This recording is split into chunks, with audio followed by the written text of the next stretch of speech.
1년 전에 한국의 컨테이너선이 미국 조지아에서 전복되어 해당 지역에 큰 이슈가 되었었습니다.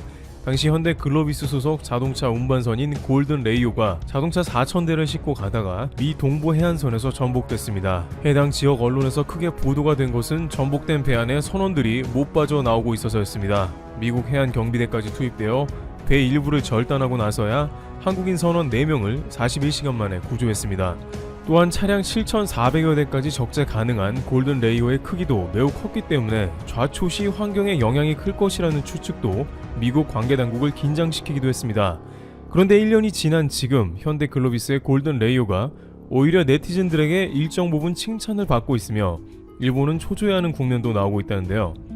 미국 현지에서 1년 만에 골든 레이오가 해체되기로 했다는 소식이 들려오면서 당시의 사고 상황과 더불어 한일 간에 어떠한 점으로 주목받는지 살펴보겠습니다. 우선 골든 레이오가 미국 동부 해안에 침몰될 당시 많은 이들은 해양 오염을 극도로 우려했습니다.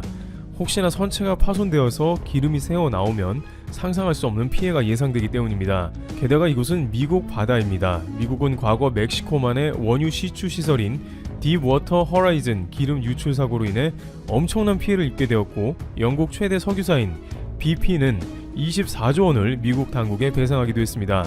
또한 미국에서 자동차 판매가 잘 되고 있는 현대차 브랜드가 침몰 사고에서 피해를 준다는 것도 신경 쓰이는 문제라 어떻게든 기름 유출은 막아야 했던 것입니다. 당시 30만 갤런의 연료를 싣고 있던 골든 레이오는 다행히 좌초되고 연료 유출이 없었고, 관계 당국과 현대 글로비스는 최대한 신속하게 연료를 빼냈습니다. 물론 그 과정에서 소량의 연료 유출로 타르볼 등이 발견되었다는 소식이 전해지기도 했습니다만, 대부분의 연료는 회수했기 때문에 다행히 천문학적 배상이나 문제가 될 소지를 최소화한 것입니다. 특히 미국은 기름 유출 사고의 트라우마 때문인지 각종 환경단체를 비롯 관계 당국이 조지아 해역을 눈에 쌍심지를 켜고 지켜보고 있는 상황이었습니다. 기름 유출 사고는 절대 일어나서는 안 될 일이었습니다. 다행히 현대 글로비스 측은 신속한 방지 작업을 벌이고 추가적인 유출도 막아 큰 피해는 줄일 수 있었다고 합니다. 반면 일본 해운사의 경우 최근에 모리셔스 사고에서 1,000톤의 연료유가 새어나와 막대한 피해를 일으킨 것입니다. 이 배가 파손되고 엄청난 양의 연료가 유출되었고, 일본은 사고 해역에서 처리반도 늦게 출발시켰습니다. 물론 코로나 사태를 비롯해 모리셔스라는 지리적 여건이 기름 유출 방지 작업 속도를 내는데 어려웠겠으나, 연료유 유출도 없었던 한국과 공교롭게도 최근 사고가 있었던 일본이 비교가 될 수밖에 없는 것이죠. 게다가 해양학자이자 환경공학자인 바세는 일본 선박 기름 유출 사고를 두고 이번 사고는 기름 유출에 취약한 지점에서 발생했다면서 피해 복원에 수십 년이 걸릴 수 있고 일부 피해는 영원히 복구되지 못할 수도 있다고 지적했습니다. 해양은 물론이고 수십 종의 어류 및 산호초와 해변을 따라 조성된 맹그로브 숲까지 모두 망가진 것입니다. 한편 이러한 이슈가 1년이 지난 오늘 다시 언급되는 것은 앞서 언급된 골든 레이오의 해체 때문입니다. 골든 레이오는 좌초된 채로 1년간 조지아주의 미국 동부 해안에 그대로 방치되어 있다가 사실상 배를 수리하기가 불가능한 것으로 판단되어 배를 조각을 낸 다음에 해체하기로 결정이 되었습니다. 여전히 배 안에 4천여 대의 차량도 그대로 있습니다. 그런데 심하게 파손되어 수리가 불가능한 선박이 1년간 해양에 수천 대의 차를 싣고 있음에도 손상이 안 되고 그대로 있다는 것에 주목을 받은 것입니다. 모리셔스에 좌초된 일본 3대 해운사인 슈센 미쓰이의 화물선 와카시오호 같은 경우에는 결국에는 선체가 두동강이 나버려서 모리셔스 당국은 배를 침몰시키기로 결정하는 상황도 벌어졌습니다. 물론 그러한 상황에 처한 선박이 쉽게 망가질 수도 있지만, 네티즌들 사이에서는 일본 화물선이 두동강 났다는 얘기를 여러 번 듣는다면서 2017년에 미쓰비시가 건조했던 스텔라 데이지호 컨테이너선 역시 선체가 가운데가 부러지며 두동강이 났는데, 이번 모리셔스 선박도 일본 가와사키 중공업에서 제조한 선박으로 역시 두동강이 났다면서 대체 조선 기술이 가장 앞섰다는 일본이라는 말이 무색하다고 전합니다. 일본 조선 기술이 좋다는 말은 90년대 일본이 전세계 최고 조선업 호황을 맞기도 했었을 뿐만 아니라 최근에도 일본에서 나오는 말입니다. 일본 업계에서는 가격은 중국, 납기는 한국, 기술은 일본이라면서 조선업 기술만큼은 일본이 앞섰다고 말하곤 합니다. 그런데 기름 유출에 배가 반동강 난 작금의 상황들은 과연 선주 입장에서 누가 기술이 앞섰는지 되묻게 하며 일본 배의 안전성도 입방아에 오를 수밖에 없는 것이죠. 한국 배가 좌초된 것은 불행한 일이지만 1년 이상 수천 대의 배를 싣고도 멀쩡하여 수십 명의 인원이 동원돼 강제로 뜯어서 바지선을 동원해 해체해야 하는 한국 배가 오히려 내구성에서 높은 점수를 줄 수 있다는 것입니다. 실제 최근 다양한 선사들이 한중일 가운데 결국에는 한국 배를 주문하게 되는 일이 많아지고 있습니다. 왜냐하면 한국이 납기만 잘 맞추는 게 아니라 기술력도 압도적이라는 게 확인되고 있기 때문입니다. 프랑스 선사 CMA CGM은 중국 SCS 조선에 세계 최대 LNG 추진선을 맡겼으나 작년 11월에 인도되었어야 할 선박이 아직도 인도가 안 되고 있는데 이는 기술적인 난항을 겪고 있기 때문입니다. 가격이 약간 싸다고 중국을 해봤자 결국 한국에 안 한 걸 후회하게 되며 심지어 일본은 대형 LNG 추진선을 건조할 만한 도크조차 없는데 한국의 기술을 운운하는 것은 일본 업계의 자가당착이라고 할 수 있는 것입니다. 한편 골든레이오 관련해서 한국의 책임이 아니라 일본이 상당히 관련됐다는 의견이 제기됩니다. 골든레이오는 다른 선박이나 암초와 충돌해 사고가 난 것이 아니라 단독으로 옆으로 기울어지는 이례적인 사고여서 원인 규명이 쉽지 않을 것이라는 관측이 나오는 상황입니다. 그런데 단독으로 자초된 주 원인 중 하나로 일본의 선박이 지목되고 있습니다. 해당 해역의 브런즈윅 지역 언론은 주민 목격담을 인용해 골든레이오가 항구 밖으로 나갈 때 수로 안쪽으로 들어오던 일본 선사에 자동차 운반선이 근접했던 것이 사고와 관련됐을 수 있다는 추측을 제기했습니다. 일본 미쓰이의 에메랄드호가 갑자기 골든레이오에 접근을 했고 이에 선장이 급선회하다가 배가 기우뚱하며 복원력을 잃고 그대로 좌초되었다는 설명입니다. 또한 당시 사고 해역은 배가 한 대만 지나갈 수 있는데 왜 일본 선박이 골든레이오를 향해 운항했냐는 것입니다. 일본 배는 16노트, 골든레이오는 12노트로 운항하는 다소 빠른 속도였는데 항로를 보면 골든레이오가 위협을 느껴 급하게 방향을 틀었다는 주장이 나옵니다. 네티즌들은 일부러 그런 게 아니냐며 화를 냈는데요. 당시 이 뉴스에 일부 네티즌들은 격양된 반응을 보이면서 2019년 7월경에 일본의 수출 규제가 한국 경제에 큰 피해를 입히려고 시작됐는데 이제는 미국의 수출도 막으려고 한다는 성토가 이어졌습니다. 고의성을 떠나서도 한국 수출 물량을 싣고 가는 배를 전복시킨 게 일본 배라는 자체가 참을 수 없다는 것이죠. 한 네티즌은 사고 원인을 떠나서 반도체도 막으려 하더니 현기차도 수천 대를 좌초시켰다며 우라통을 터뜨립니다. 하지만 사고 원인을 규명하는 데에는 오래 걸릴 것으로 보입니다. 사고의 원인이 일본 배인지 아니면 골든레이오가 애초에 평형수나 자동차를 제대로 고정을 하지 않아서 밸런스가 흐트러진 문제인지 규명이 안 된다는 것입니다. 다만 미국 해안경비대 USCG의 키트페이스 대변인은 사고 당시 지나가는 선박들의 근접성은 틀림없이 조사될 것이라며 장기간에 걸친 조사가 될 것으로 예상된다고 말했습니다. 일본 선사가 관련됐을 경우 일본 해운사의 책임도 있을 것으로 보입니다. 해당 사건을 담당하는 영국 보험사는 조사 결과 후 일본 선사의 구상권을 청구할 수도 있게 됩니다. 현대 글로비스는 영국 보험조합에 최대 82억 달러 약 10조 원가량을 보장하는 보험에 가입했습니다. 정확한 차량 대수와 가격이 공개되지는 않았지만 대당 5천만 원으로 가정해 4,000대를 전손 처리하면 약 2천억 원을 보험으로 충분히 보상받을 수 있습니다. 목격자들의 말에 의하면 일본 선박이 무리하게 골든레이오에 접근해 왔다는 것으로 봤을 때 직접적 원인은 일본 선사 측에 제기될 것으로도 보입니다.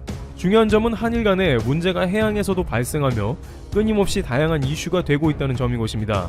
한국 네티즌들은 또 민폐를 하면서 바다에서 다양한 사고를 일으키고 다닌다며 비판을 하고 있습니다. 당시 일본에서는 오히려 한국이 문제를 일으켰다며 한국의 선박 운항에 대해서 질타를 하고 있었으나 배는 한국 배이지만 도선사는 미국인으로 책임 소지가 한국에 있다고 보기에는 어려운 점도 있습니다.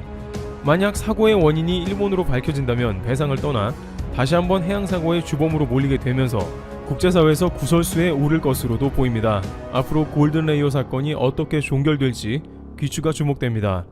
트래블튜브 여기서 마치겠습니다. 감사합니다. 일본 수도 도쿄도의 코로나19 신규 확진자 수가 220명을 넘어서며 사상 최다를 기록했다. 일본 공영방송 NHK의 보도에 의하면 이날 도쿄에서 코로나19 신규 확진자가 224명 파악됐다고 도쿄도 관계자가 밝혔다. 이는 코로나19가 일본에서 확산하기 시작한 후 도쿄의 하루 확진자로는 가장 많은 수준이다. 도쿄도의 코로나19 신규 확진자 수는 지난 4월 17일 206명, 5월 1일 165명을 기록한 이후 급감하면서 5월 23일엔 2명까지 줄었었다. 이에 따라 일본 정부는 5월 25일 도쿄도를 비롯한 5개 광역지방자치단체를 끝으로 코로나19 관련 긴급사태 선언을 전면 해제했다. 그러나 이후에도 유흥가와 병원 등지에선 코로나19 집단 감염 사례가 연이어 보고됐다. 급기야 이달 2일부터 매일 100명대 확진자가 나왔다. 도쿄도는 이날 확진자가 폭증함에 따라 누적 확진자가 7,300명에 육박하게 됐다. 일본 방역 당국은 신주쿠 가부키초의 호스트 클럽 등 20물결 30대 젊은 층을 중심으로 밤거리 감염이 늘고 있는 것이 원인 중 하나로 꼽고 있다. 하지만 일본 정부와 도쿄도는 긴급사태 선언 등의 조치는 아직 생각하지 않고 있으며 밤거리 외출이나 다른 지역으로의 이동을 자제해 줄 것을 주민들에게 요청하고 있다. 규슈에 이어 혼슈 중부도 폭우, 사망 실종 심정 지어든 1명. 일본 규슈 지방에서 폭우로 수십 명의 인명피해가 난 가운데 혼슈 중부 지역으로 호우가 확대하고 있다. 교도통신에 따르면 일본 기상청은 기호현과 나가노현의 일부 지자체에 대해 한때 호우 특별경보를 발령했다. 최근 며칠 동안 규슈 북부를 중심으로 폭우가 쏟아졌는데 비구름이 혼슈 중부 지역에도 영향을 미치는 양상이다. 기호현 계로시를 흐르는 하천 히다가와가 흘러넘치면서 도로가 끊기고 고립되는 지역이 속출했다. 계로시에 따르면 산사태 등으로 도로가 차단돼 약 400가구가 일시 고립됐다. 나가노현에서는 8일 오전 국로 158호선의 터널 인근에서 산사태가 발생하는 등 곳곳에서 비 피해가 이어졌다. NHK의 집계에 의하면 규슈 지역을 강타한 폭우로 59명이 사망했고 17명이 실종됐으며 5명이 심폐정지 상태로 발견됐다. 인명피해는 81명에 달할 가능성이 있으며 수색 활동이 이어짐에 따라 더 늘어날 수도 있다. 폭우 피해가 커지는 가운데 신종 코로나 바이러스 감염증 확산 우려도 있어 자원봉사자 모집과 활용에도 많은 어려움이 있다. 폭우 피해가 예상되는 지역에서는 대피시설 운영에서도 제약을 받고 있다. 지자체들은 피난소에 골반지 상자를 이용해 칸막이를 설치하고 있으며 피난소 대신 친척집에 머무는 등 환장소에 사람이 밀집하는 것을 피하라고 당부하고 있다. 트럼프 보우소 나루아베, 코로나 대응 실패한 세계 정상들. 신종 코로나 바이러스 감염증이 전 세계를 휩쓸면서 일부 국가의 지도자들이 대응에 실패해 골불견으로 전락하고 있다. 특히 세계에서 코로나19 확진자 수 나란히 1위와 2위를 달리고 있는 미국과 브라질의 경우 대통령들이 초기 대응 실패와 너무 이른 경제 재개로 심각한 감염 피해를 초래했다는 비판을 받으며 지지율이 추락하고 있다. 따뜻해지면 사라질 것이라던 트럼프 미국 대통령. 도널드 트럼프 대통령은 진단검사와 접촉자 추적 등 초기 방역에 실패한 대표적인 인물이다. 그는 미국에서 코로나19가 본격적으로 확산되기 직전인 지난 6월 날씨가 따뜻해지면 바이러스는 저절로 사라질 것이라고 발언했다. 하지만 3월 이후 뉴욕 뉴저지주 등에서 코로나19가 급속히 확산되기 시작하자 의료진과 지방당국은 제때 진단키트를 구할 수 없다며 호소했다. 의료진을 위한 마스크와 방호복 등 개인 보호 장비도 부족해 미국 정부는 독일로 수출 예정이었던 의료 물자를 납치해 국제사회의 비난을 받기도 했다. 트럼프 대통령은 뒤늦게 국가 비상사태를 선포하고 태스크포스 팀을 꾸려 방역을 강화했지만 확진자 수가 조금 줄어드는 것처럼 보이자 곧바로 5월부터 경제 정상화를 주창했다. 전문가들이 아직은 이르다며 신중한 태도를 보였지만 대선을 위해 경제 살리기에만 집중한 그는 막무가내로 각 주지방정부들을 압박했다. 하지만 준비 안 된 경제 체계의 미국 내 확진자 수는 다시 급증해 지금은 매일 5만 명 이상 나오는 추세다. 현재 미국 내 확진자 수는 300만 명을 넘었고 사망자도 당초 예측을 넘어 13만 명이 나왔다. 최근에는 트럼프 대통령이 온라인 수업만 듣는 유학생의 비자를 취소하겠다고 발표해 큰 파장이 일고 있다. 각 주에서 학교 문을 열도록 압박을 가하겠다는 의도인데 등교가 재개되면 사람들이 일상으로 복귀해 경제가 정상화될 것이라는 기대 때문이다. 하지만 전문가들은 코로나19가 빠르게 확산되는 상황에서 마땅한 대비책 없이 무작정 등교를 재개하면 집단 감염이 발생할 위험이 크다고 경고하고 있다. 감기에 불구하다는 보우소나루 브라질 대통령. 자이르 보우소나루 브라질 대통령은 브라질의 트럼프라는 별명을 갖고 있다. 보우소나루 대통령 역시 경제를 최우선시하며 코로나19 사태에 대해서는 기껏해야 독감이라며 경시하고 있다.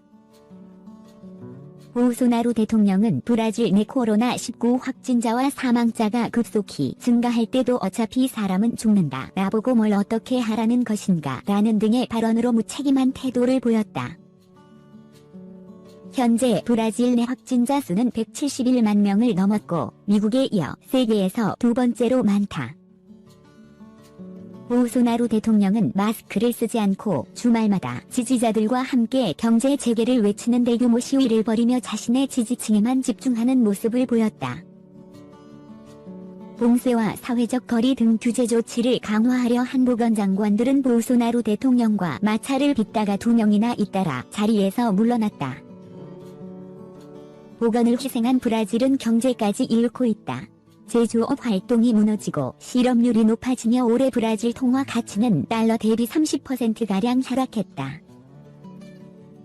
전문가들은 사태가 진정되면 분노한 국민들이 보우소나루 대통령을 끌어내릴 수도 있다고 보고 있다.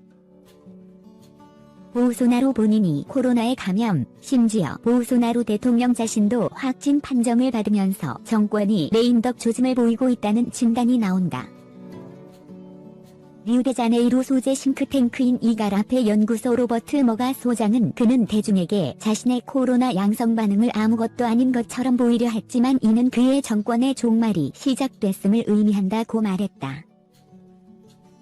아베노마스크 아베 신조 일본 총리. 아베 신조 일본 총리의 코로나19 대응은 아베노마스크로 요약된다.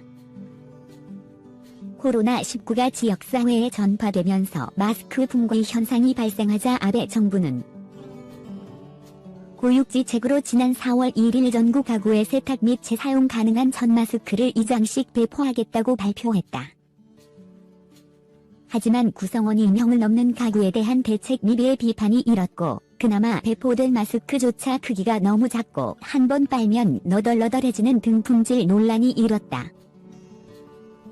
비말이 100% 새는 등 차단 효과가 전혀 없다는 연구 결과에 오히려 마스크에서 벌레나 머리카락이 발견되는 경우도 있었다.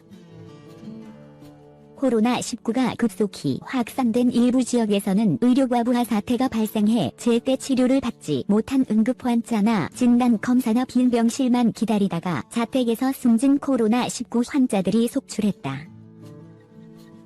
이에 따라 일본 내에서는 아베 총리 지지율이 지속적으로 떨어지고 있다. 지난달 말 아사히신문 여론조사에 따르면 일본 정부의 코로나19 대책이 도움이 되지 않았다는 응답이 69%에 달했다. 코로나 대응 실패로 아베 총리의 지지율은 취임 후 최저치를 기록하고 있다. 일본은 8일까지 연속 6일째 1일 확진자 수 200명대를 기록하고 있다. 특히 감염 경로가 불분명한 지역사회 감염자가 많아 우려가 커지고 있다. 이에 비해 한국은 최근 2주간 1일 확진자 수가 50명 내외에 머무르며 안정세를 보이고 있다.